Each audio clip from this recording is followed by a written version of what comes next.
Delight IAS के इस मंच पर मैं कीवी सिंह आप सभी का बहुत बहुत स्वागत करती हूँ। आज इस वीडियो में हम अपने एनसीईआरटी समरी कोर्स में क्लास 12th में पॉलिटिकल साइंस के पार्ट 1 के चैप्टर 5 समकालीन दक्षिण एशिया इसके बारे में पढ़ेंगे। इसमें हम ये पढ़ेंगे कि दक्षिण एशिया में संघर्ष कैसे हुआ था, फिर शांति किस प्रकार से आई थी और किस प्रकार से भारत, पाकिस्तान, नेपाल, बांग्लादेश, श्रीलंका इन सब देशों का लोकतांत्रिकरण हुआ और इन यहाँ पे किस प्रकार की सत्ता रही है और किस प्रकार से सत्ता का हस्तांतरण हुआ था। ठीक है, ये देखिए, ये अब हम ये पढ़ेंगे। ये विश्व का ना एक बहुत बड़ा फलक है। एक तरीके से ये हम अपने नेबरहुड के बारे में पढ़ रहे हैं। एज अ इंडियन के सिटीजन हम अपने नेबरहुड के बारे में पढ़ेंगे। शीतकाल के युद्ध में जब चीज़ें, आपने अभी तक जितनी चीज़ें पढ़ी थी वो कोल्ड वॉर से रिलेटेड ही थी। कोल्ड वॉर के बाद ध्रुवीकरण किस प्रकार से हुआ था, या ध्रुवीकरण जब खत्म हुआ था अमेरिका किस प्रकार से उद्भव हुआ या किस प्रकार से उसका वर्चस्व था, इन सब चीज़ों के बारे में पढ़ा था। अब हम देखेंगे दक्षिण एशिया के बारे में।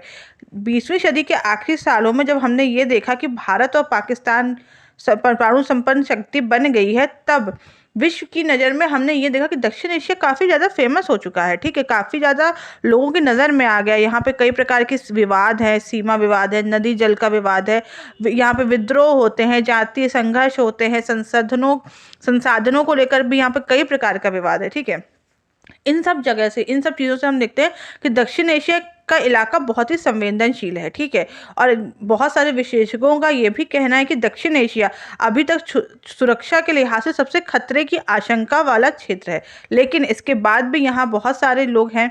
ठीक है, और इस बारे में अगर हम देखेंगे, दक्षिण एशिया के देश आपस में सहयोग भी करते हैं और विकास करके समृद्ध भी बनना चाहते हैं। तो इसी तरीके से, किस तरीके से दक्षिण एशिया के देशों ने आपस में मिलजुल के चीज़ों को एक बिठाया है या किस तरीके से अपने अपने मतभेदों को पीछे रख के चीज़ें आगे की हैं। देखते हैं हम किस तरीके से क्या है दक्षिण एशिया, क्या है दक्षिण एशिया में, किस प्रकार के संघर्ष थे, किन प्रकार के मतभेदों के आर्थिक मतभेदों को छोड़कर नए प्रकार की चीज़ों बनाएंगे। और यह दक्षिण एशिया विश्व के लिए एक बहुत इम्पॉर्टेंट एरिया है। क्यों? क्योंकि इसमें बहुत सारी जनसंख्या, बहुत सारे राष्ट्र शामिल है।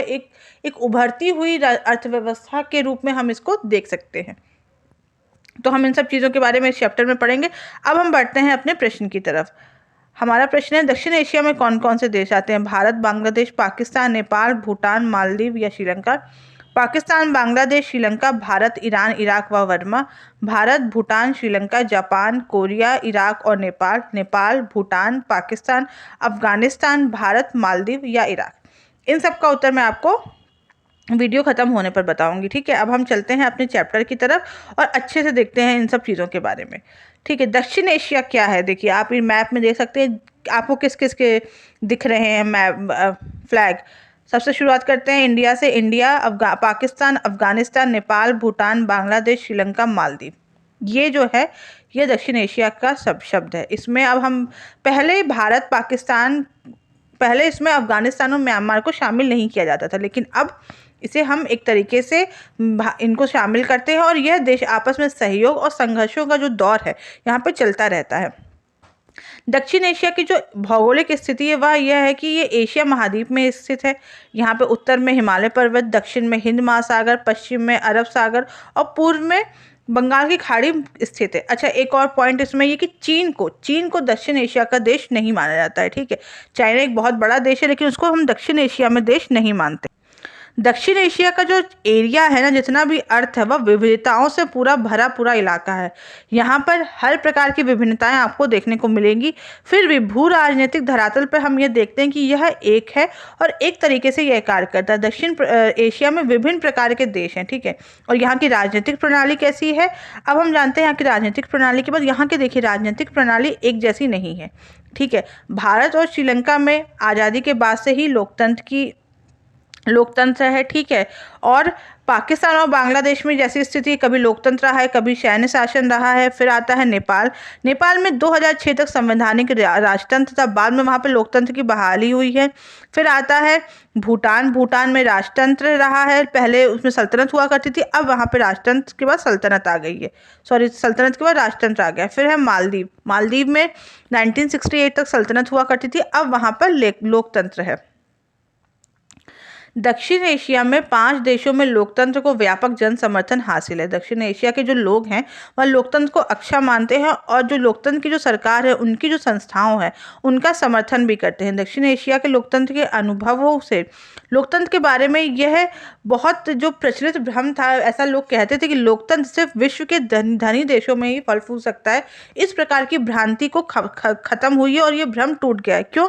क्योंकि आप देख सकते हैं कि दक्षिण एशिया में कई प्रकार के विवाद हैं, कई प्रकार की समस्या है, लेकिन तब भी लोकतंत्र अपनी जगह बना के रखा हुआ है। देखिए, दक्षिण एशिया में शामिल देशों की कई समस्याएं भी हैं, जैसे कि संघर्ष वाला क्षेत्र है, यहाँ पे कई सीमा विवाद देखने को मिलते हैं, नदी जल विवाद देखने को मिलता है, विद्रोह देखने को मिलता है, जातीय संघर्ष देखने को मिलते हैं और ये बहुत ही संवेदनशील एरिया है। ठीक है, यहाँ पे कभी भी खतरा बना रह सकता है, ये हमें देखने को हमेशा मिला है। अब हम पढ़ते हैं सबसे पहले पाकिस्तान के बारे में। दक्षिण एशिया का जो एक प्रमुख देश है वह है पाकिस्तान। देखिए, हम सभी जानते हैं, बहुत ही फेमस रहा है हमारे लिए, तो ये एक तरीके से बहुत ही खास है ये देश। 1947 में स्वतंत्र होने के बाद से पाकिस्तान में अधिकतर सैनिक शासन ही रहा है। पाकिस्तान की राजनीतिक व्यवस्था में सेना ने बहुत प्रभावशाली रोल अदा किया है। यही कारण है कि वहाँ पर बार बार सैन्य शासन आता रहा है और लोकतंत्र को कुचलता रहा है। ऐसा ही हमें बांग्लादेश में भी देखने को मिला था। सबसे पहले यहाँ पे जो देश की बागडोर थी वह जनरल अयूब खान ने ली, फिर जनरल याहिना खान के पश्चात जनरल जिया उल हक ने, और 1999 में जनरल परवेज मुशर्रफ ने जनता द्वारा निर्वाचित सरकार को हटा के सैन्य शासन की स्थापना की थी। शरीफ के नेतृत्व में वहाँ पे लोकतांत्रिक सरकार कार्यरत रही है, लेकिन उसके बाद हम देखते हैं कि फिर उन्हें हटा दिया गया था। फिर जैसा कि आप सभी अभी जानते हैं, न्यूज़ में थे, वहाँ पे प्रधानमंत्री को फिर से हटाया गया। देखिए, जो पाकिस्तान की जो स्थिति है बहुत दुर्भाग्यपूर्ण स्थिति है कि वहाँ पर आज तक किसी भी प्रधानमंत्री ने अपने पाँच वर्ष का जो सेशन होता है ना वो पूरा ही नहीं किया। मतलब ये कितनी दुर्भाग्यपूर्ण स्थिति है कि कोई प्रधानमंत्री अपने 5 वर्ष का कार्यकाल ही नहीं पूरा कर पाया है। ठीक है, इमरान खान के बाद फिर किसी प्रधानमंत्री को हटा दिया गया है, वहाँ पर नए प्रधानमंत्री की नियुक्ति हुई है। और अभी हम देखते हैं कि वहाँ पर एक नए प्रधानमंत्री की नियुक्ति हुई है। ठीक है, फिर वहाँ पर इस समय शहबाज शरीफ जो 11 अप्रैल 2022 से वहाँ पर प्रधानमंत्री, 23वें प्रधानमंत्री वहाँ के बने हुए हैं। ठीक है, लेकिन ये बहुत दुर्भाग्यपूर्ण है, वहाँ के लोकतंत्र की स्थिति इतनी खराब है। ठीक है, तो इस प्रकार वहाँ पर चलती है। पाकिस्तान में लोकतंत्र को कमजोर करने वाले कारण क्या है? सबसे बड़ा कारण है, जैसे मैंने आपको बताया, राजनीति में सेना का हस्तक्षेप। राजनीति में कट्टरपंथी धार्मिक नेताओं का बहुत ज़्यादा दबदबा है। विदेशी ताकतों का लगातार हस्तक्षेप रहा है, चाहे वह किसी भी रूप में हो, लेकिन विदेशी ताकत हमेशा से पाकिस्तान में रही है। और वहाँ के जो राजनीतिक दल हैं, नेताओं के संकीर्ण स्वार्थ के कारण, वहाँ की जो लोगों की सोच है, लोगों ने अपने नेताओं ने अपने सिर्फ स्वार्थ के बारे में सोचा है, देश हित के बारे में या जनता के हित के बारे में नहीं सोचा है। इसलिए पाकिस्तान का लोकतंत्र काफ़ी कमज़ोर रहा है। देखिए, पाकिस्तान में लोकतंत्र जो स्थायी ना होने के ये इतने कारण तो हैं। वहाँ पर जो सैनिकों द्वारा तख्ता पलट हुआ है ना, वह एक बहुत प्रमुख कारण है। वहाँ की जो सेना है, वहाँ के जो धर्मगुरु हैं, वहाँ के जो भूस्वामी अभिजन है, उनका इतना सामाजिक दबदबा है कि वह कई बार सैन्य सरकारों को गिरा देते हैं और वहाँ सैनिक शासन कायम करके रखते हैं। पाकिस्तान की भारत के साथ हमेशा तनातानी रही है। इसका फायदा उठा के वहाँ के सैनिक शासक या धर्मगुरु लोकतांत्रिक सरकार में खोट दिखाते हैं और जनता को यह बताते हैं कि पाकिस्तान की सुरक्षा खतरे में है और सत्ता पर काबिज भी हो जाते हैं। और यहाँ पर अधिकांश संगठनों द्वारा हमने यह देखा है कि सैनिक शासन को जायज़ भी ठहराया जाता है और यहाँ पे लोकतांत्रिक शासन चले, इसलिए यहाँ पे कोई हमें अंतर्राष्ट्रीय समर्थन भी देखने को नहीं मिलता है और सेना का प्रभुत्व हमेशा बना रहता है। और कई देशों ने, अमेरिका हो, चाहे चीन हो, चाहे अन्य पश्चिम देशों ने, अपने स्वार्थ के लिए पाकिस्तान में सैनिक शासन को हमेशा बढ़ावा दिया है। अब हम देखते हैं भारत और पाकिस्तान के बीच में संबंध किस प्रकार के रहे हैं। ठीक है, हमेशा से बहुत ही एक चर्चा में रहने वाला संबंध देश है भारत और पाकिस्तान की। जो सीमा विवाद हो, चाहे किसी भी प्रकार के जो विवाद हो, आतंकवाद का मुद्दा प्रमुख मुद्दा है, नहर के पानी का मुद्दा है, शरणार्थी के प्रश्न है, ऋण अदायगी के प्रश्न है, कश्मीर तो इतना ज्वलंत मुद्दा है कि इसके बारे में कोई बात ही नहीं कर सकते। सियाचिन ग्लेशियर सर क्रीक विवाद, मतलब आप विवादों की एक बहुत लंबी लिस्ट है जो यहाँ पे चलती है। देखिए, भारत और पाकिस्तान के बीच में कई समझौते भी हुए हैं, जिसमें सबसे पहला समझौता आता है सिंधु नदी का समझौता हुआ है 1960 में। फिर ताशकंद समझौता आता है 1966 में, शिमला समझौता आता है 1972 में, और लाहौर बस यात्रा 1999 में। यह एक प्रमुख मुद्दे हुए हैं, लेकिन हमने कई बार देखा है इतने समझौतों के बाद भी हर बार ये प्रयास किया जाता है भारत की तरफ से कि शांतिपूर्ण संबंध बनाए जाएं, दोनों देशों के बीच में सीमाओं पे किसी प्रकार का विवाद ना हो, लेकिन हमें ये स्थिति देखने को नहीं मिलती है। इतनी बार सीमा उल्लंघन होता है, इतनी बार विवाद उत्पन्न हो जाते हैं कि भारत और पाकिस्तान के बीच में आपसी संबंध तो शुरू से तनावपूर्ण है।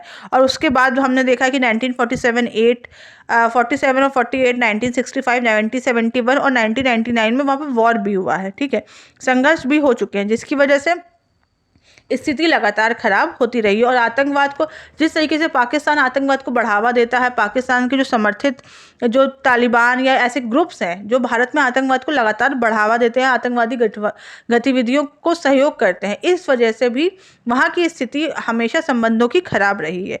भारत और पाकिस्तान के बीच में सहयोग की कई संभावनाएं। देखिए, पहली बात तो ये दोनों एक ही थे। भारत और पाकिस्तान में सामाजिक, आर्थिक, सांस्कृतिक और ऐतिहासिक समरूपताएं हैं। यह एक ही कॉमन हिस्ट्री हम शेयर करते हैं। सबसे बड़ी सोचने वाली बात यह है कि हम एक ही, जो हमने ब्रिटिश के खिलाफ जो लड़ाई लड़ी वो हमारी कॉमन थी। ठीक है, हम एक ही तरह से एक ही चीज़ें शेयर करते थे, उसी दुख उसी पीड़ा से हम दोनों ही देश आपस में जुड़े हुए हैं। ठीक है, और यहाँ पे फिर हम इसी वजह से बहुत ज़्यादा समरूपताएं हमें देखने को मिलती हैं। फिर इसके अलावा हम देखते हैं सांस्कृतिक विरासत, यहाँ के जो फिल्म, गाने, नाटक, यह सब कॉमन लैंग्वेज का जो एक तरीके से जो बहुत ही फेमस है, और इस वजह से यहाँ पे बहुत ज़्यादा सहयोग की संभावना इस क्षेत्र में आती है।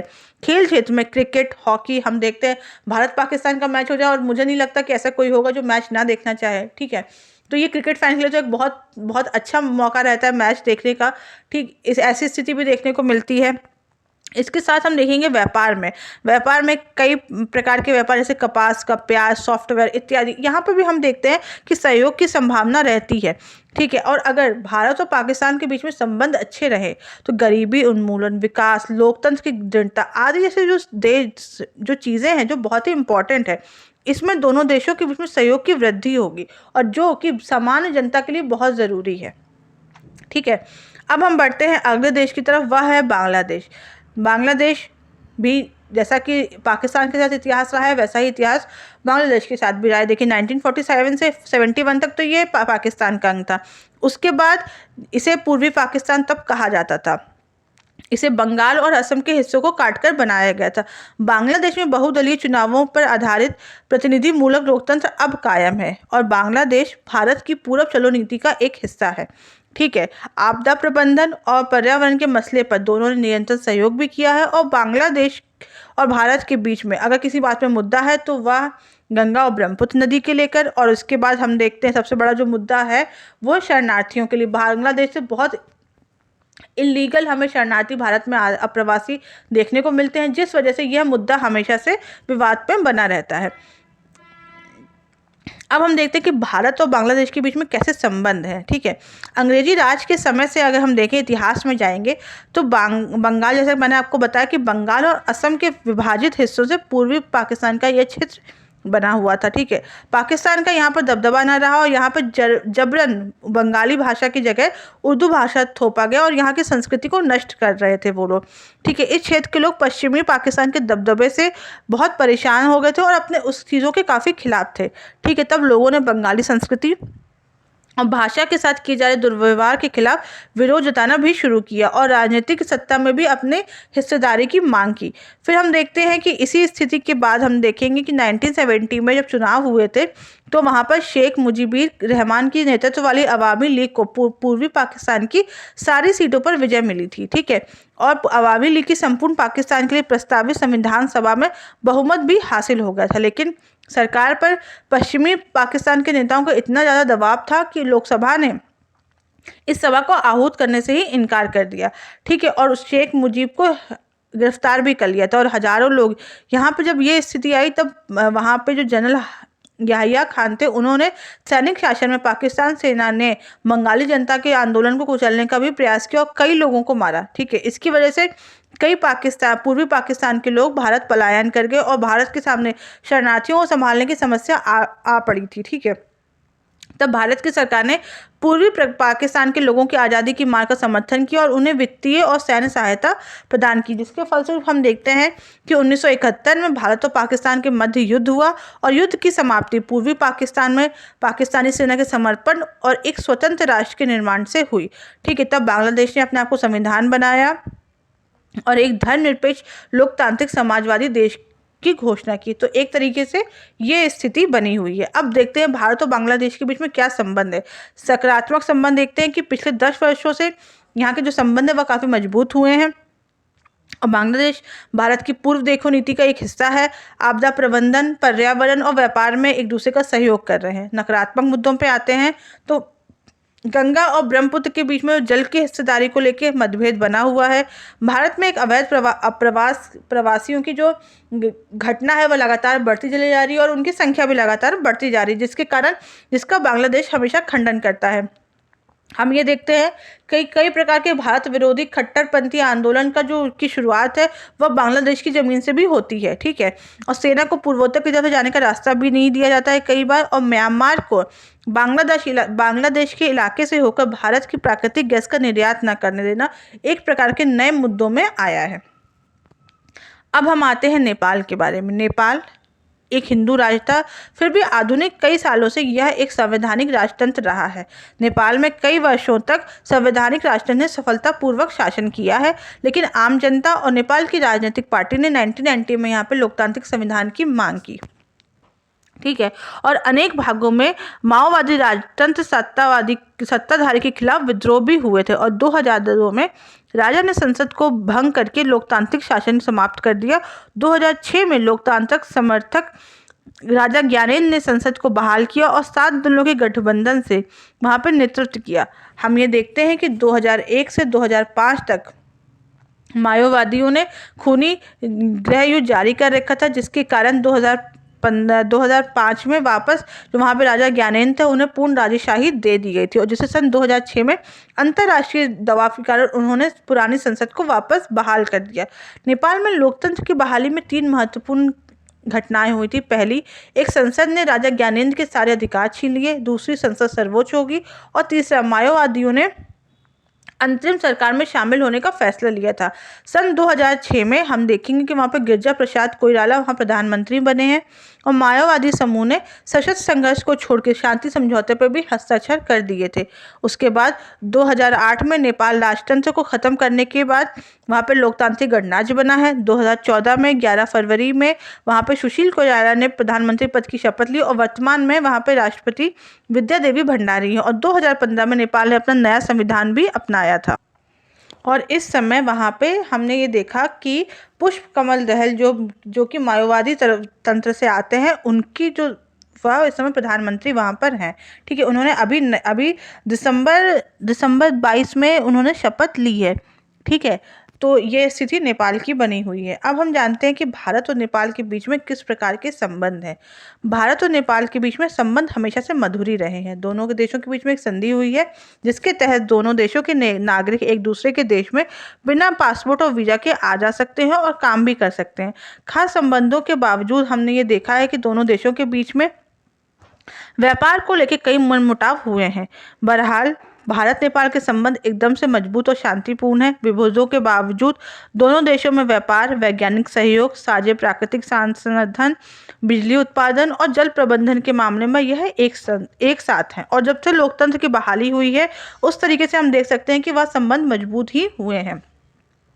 कई बार हमने यह देखा कि नेपाल की चीन के साथ जो निकटता होती है और मित्रता के साथ की वजह से भारत ने समय समय पर अपनी अप्रसन्नता प्रकट की है।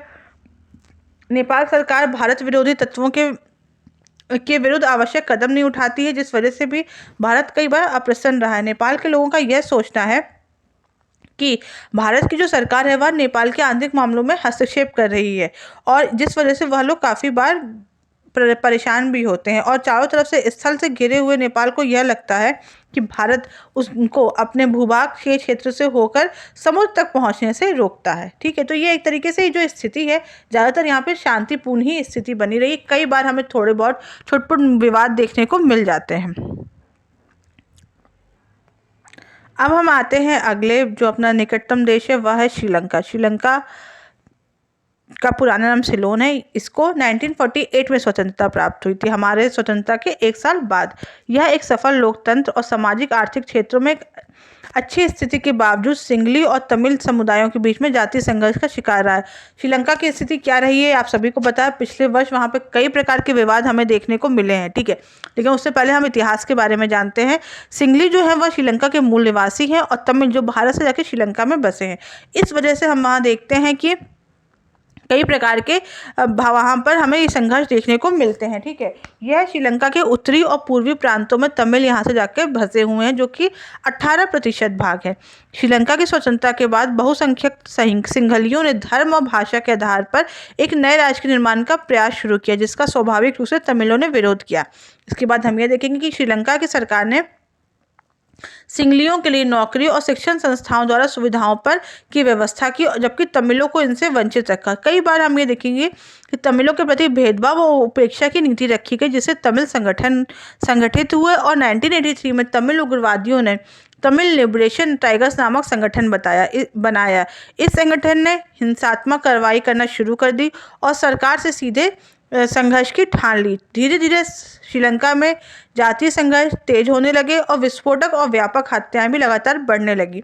मई 2009 में जब लिट्टे के जो प्रमुख प्रभाकरण थे, उनके मरने के पश्चात श्रीलंका में कई वर्षों से चले आ रहे गृह युद्ध की समाप्ति में गृह युद्ध को समाप्त हुआ है। ठीक है, अब हम देखते हैं जब श्रीलंका की जो इस समय की जो स्थिति है, आर्थिक स्थिति, गृह युद्ध में श्रीलंका को बहुत तेजी से विकास के बावजूद भी श्रीलंका ने बहुत तेजी से विकास किया है। जनसंख्या नियंत्रण में भी काफ़ी सफल रहा है और अर्थव्यवस्था में भी इसने काफ़ी उदारीकरण किया है। हम देखते हैं भारत और श्रीलंका के बीच में संबंधों के बारे में। सबसे पहले देखते हैं कि उससे पहले हम ये देखेंगे कि श्रीलंका की इस समय की स्थिति क्या चल रही है। और जैसा कि आप सभी को पता है कि श्रीलंका में किस प्रकार की सत्ता में बदलाव आया था, सत्ता में जो बदलाव आया था, उसके बारे में हम पहले जानते हैं। जैसा कि हम सभी जानते हैं कि 2022 में श्रीलंका ने राजनीतिक संकट का सामना किया था। राजनीतिक संकट में वहाँ पर जो आर्थिक प्रकार की जो स्थिति थी, वह काफ़ी आर्थिक संकट हो गया था, जिससे देश की जनता ने सरकार विरोधी प्रदर्शन को बढ़ावा भी मिला था। और कई श्रीलंका के विभिन्न हिस्सों में सरकार विरोधी भावनाओं में वहाँ पर जो राजनीतिक अस्थिरता है वह प्रकट कर दी थी। वहाँ के राष्ट्रपति गोटबाया राजपक्षे और वहाँ के जो दूसरे अन्य प्रधानमंत्री आदि लोगों को काफ़ी ज़्यादा समस्याओं का सामना भी करना पड़ा था।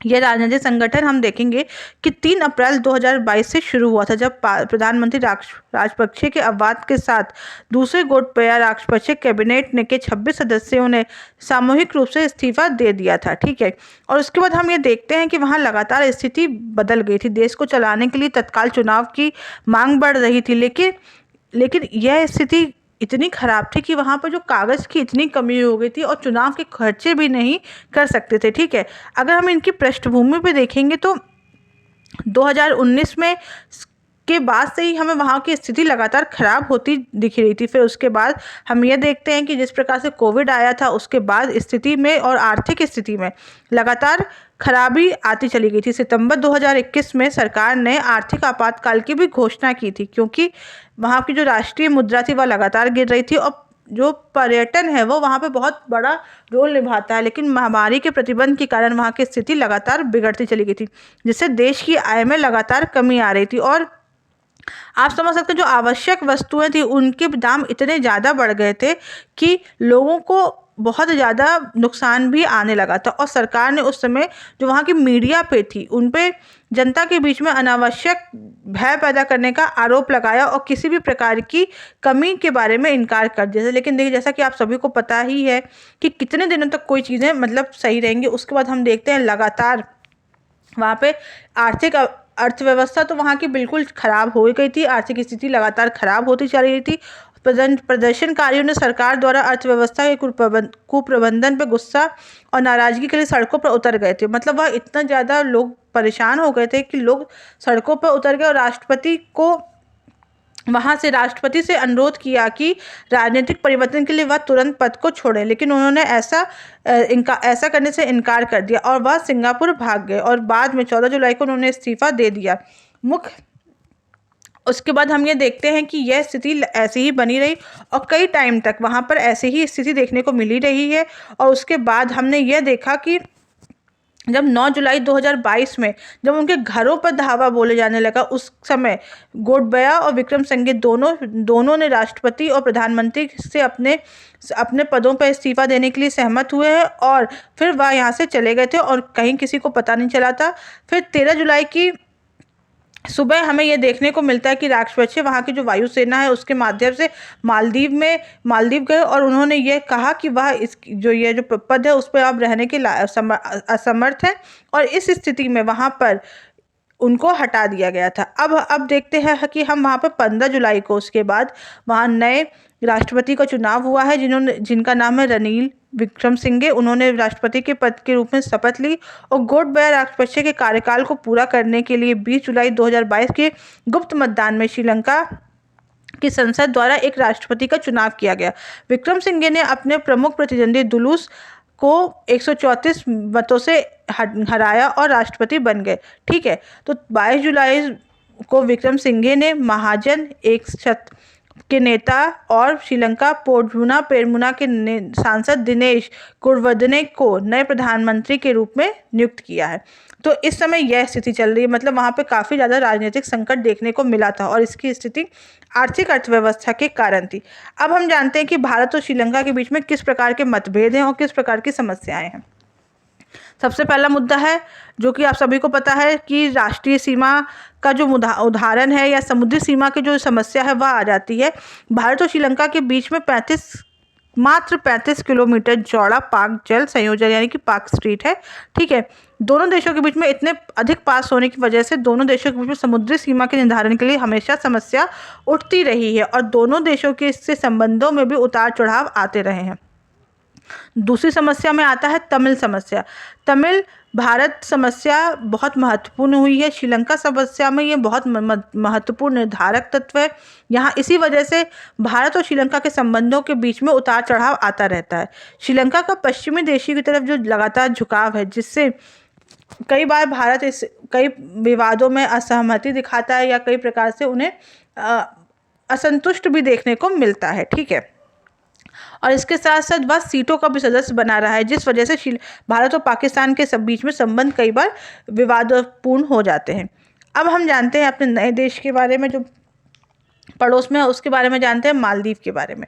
1965 तक मालदीव ब्रिटिश सरकार के अधीन रहा है। 1965 में मालदीव को ब्रिटिश शासन से आज़ादी मिली और राजा मोहम्मद फरीद दीदी के अंतर्गत यह सल्तनत बन गया। 1968 में यह एक गणतंत्र बना और यहाँ की शासन अध्यात्मक प्रणाली अपनाई गई है। 2005 में जून में मालदीव की संसद ने बहुदलीय प्रणाली को अपनाने के लिए एक मत से मतदान किया। मालदीवियन डेमोक्रेटिक पार्टी का देश के राजनीतिक मामलों में प्रभुत्व है। 2005 के चुनावों के बाद मालदीव में लोकतंत्र मजबूत हुआ है। अब हम जानते हैं कि भारत और मालदीव के बीच में किस प्रकार के संबंध हैं। मालदीव के साथ भारत के बीच के जो संबंध है वह सौहार्दपूर्ण और गर्मजोशी से भरे हुए हैं। 1988 में मालदीव में भाड़े के सैनिकों द्वारा किए गए षड्यंत्र को नाकाम करने के लिए भारत ने वहां सेना भेजी थी। भारत ने मालदीव के आर्थिक विकास, पर्यटन और मत्स्य उद्योग में भी सहायता दी है। भारत मालदीव में नवंबर 2020 में 4 समझौता ज्ञापन यानी कि MOU पे हस्ताक्षर हुए हैं, जो कि निम्न है। उच्च प्रभाव सामुदायिक विकास परियोजनाओं के लिए 2 समझौता ज्ञापनों का हस्ताक्षर किया गया है। खेल और युवा मामलों में सहयोग के लिए भी हस्ताक्षर किया गया है। इसके साथ साथ हम ये देखते हैं कि GMCP ग्रेटर मेल कंटेटिव प्रोजेक्ट के लिए भारत के 500 मिलियन अमेरिकी डॉलर के पैकेज का एक भाग के रूप में 100 मिलियन अमेरिकी डॉलर के रूप में अनुदान किया गया है और इस पर भी हस्ताक्षर किया गया है। ठीक है। तो भारत और मालदीव के बीच में जो संबंध है वो काफ़ी अच्छे बने हुए हैं, और एक पर्यटन के नज़रिए से देखें तो पर्यटन तो उसे भारत की तरफ से काफ़ी ज़्यादा मिलता है, और मालदीव एक बहुत छोटा देश है जहाँ पर जो पूरी जो उनकी इकनॉमी है वो ज़्यादातर पर्यटन पे ही बेस है। अब हम जानते हैं कि दक्षिण एशिया के जो देश हैं वह भारत के प्रति उनके आशंका भरा व्यवहार क्यों है, क्यों उन भारत से उनको थोड़ा सा डर या किसी भय प्रकार की स्थिति बनी रहती है। सबसे बड़ा कारण है आकार। भारत का जो आकार है, भारत जिन देशों के बारे में जिक्र किया गया दक्षिण एशिया में जो भी देश आते हैं उनमें सबसे बड़ा आकार है। यहाँ के विशाल आकार है, जनसंख्या बहुत ज़्यादा है, जनसंख्या अब इस समय कहा जाए तो काफ़ी ज़्यादा है, इन सभी से ज़्यादा है। यहाँ की जो भौगोलिक विशिष्टता है वो काफ़ी अच्छी है, अर्थव्यवस्था काफ़ी अच्छी है, बड़ी सैन्य शक्ति, इस सैनिक क्षमता यहाँ की काफ़ी अच्छी है, और प्रौद्योगिकी तकनीकी के मामले में यह काफ़ी ज़्यादा है। अंतर्राष्ट्रीय राजनीति में महत्वपूर्ण स्थान रखता है, और बहुत इम्पोर्टेंट रोल रहा है इसका हमेशा से, और लोकतंत्र का एक, डेमोक्रेसी का एक, कह सकते हैं ना, एक बहुत अच्छा उदाहरण बन के ये सामने आया है। ठीक है। भारत के बारे में कई प्रकार के दुष्प्रचार भी हुए हैं, जैसे कि चीन, पाकिस्तान या पश्चिमी मीडिया के द्वारा कई प्रकार के दुष्प्रचार की वजह से कई छोटे देशों में आशंका भरे व्यवहार आते हैं। इन मुख्य कारणों की वजह से हम ये देखेंगे कि दक्षिण एशिया के जो छोटे देश हैं उनमें भारत के प्रति कई बार हमें आशंका भरे या डर का माहौल या व्यवहार देखने को मिलता है। अब हम देखते हैं कि दक्षिण एशिया के क्षेत्र में शांति और सहयोग बढ़ाने के क्या तरीके हो सकते हैं।